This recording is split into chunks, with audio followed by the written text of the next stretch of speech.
남해에서의 첫 아침이 밝았다. 게스트하우스에 조식이 있다고 해서 냉큼 식당으로 갔다. 인당 먹을 수 있는 빵의 개수는 정해져 있었다. 2개. 아침을 얼른 먹고 남해에서 제일 가보고 싶었던 보리암에 가기로 했다. 보리암에 가깝게 주차장이 있었다. 평일 오전이라 넉넉하게 주차가 가능했다. 입장료는 1,000원이었다. 왕복으로 걸리는 시간은 50분 내외. 좀 천천히 걷고 본다고 해도 2시간이 걸리긴 힘든 코스였다. 오르막 경사가 심하지 않았다. 아빠가 가을 남자를 찍겠다고 했다. 그렇게 본인이 가을 남자가 됐다. 여기에서도 역시 한라산 주차장에서와 같은 포즈를 취했다. 이제 걷기 시작한 지 5분이 채 되지 않았을 때의 포즈였다. 주차장으로 이미 많은 구간들을 올라온 덕분에 금방 남해를 내려다볼 수 있었다. 머리 위로 청설모가 솔방울을 물고 갔다. 올라가다 보니 보리암으로 가는 길과 정상으로 가는 길로 나뉘었다. 우선은 정상을 보러 가기로 했다. 코로나로 인해 산 정상이 폐쇄되어 있었다. 아쉬운 대로 내려가다 보니 단군을 모시고 있다는 성전이 보였다. 바다를 면하고 있는 그 풍경이 또 볼만했다. 다음으로 이어지는 코스는 금산산장. 여기는 아침에 일출을 보고 사람들이 라면을 먹으러 오는 곳으로 유명했다. 라면 맛집이라나. 보리암으로 향했다. 곳곳에서 내려다보는 남해의 풍경이 좋았다. 너무 빨리 걷지 않는 게 좋은 것 같다. 보리암에 도착을 하니 절을 하고 계시는 분들이 꽤 많았다. 그리고 나는 주차장으로 내려왔다.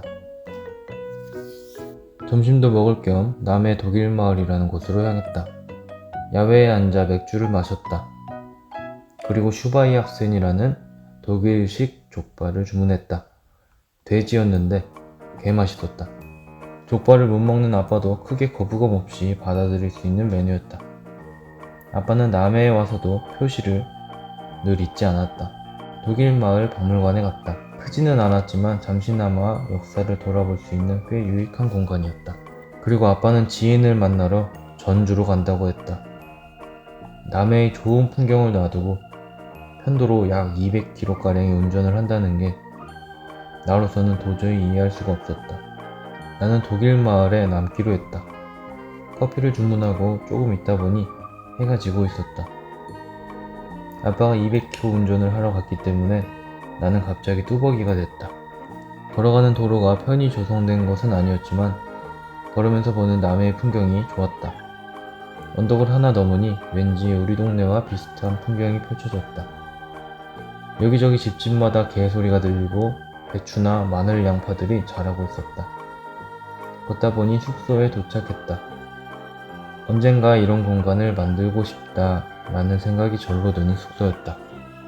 방에서 잠시 시간을 보내다가 저녁을 먹으러 갔다. 혼자 먹는 메뉴 중에 순두부찌개를 골랐다. 숙소 사장님이 맛집이라고 하셨는데 역시 그랬다. 이름은 동천식당이었다. 돌아가는 길에 가로등이 10개가 채 되지 않았다. 왠지 모를 향수에 젖어 길을 걸어 집에 도착했다. 아빠는 10시가 넘어서 숙소에 도착했다. 숙소의 문이 닫혀 있었지만 사장님께 양해를 구하고 문을 열었다. 오늘도 아빠가 아빠했다. 역시 그랬다.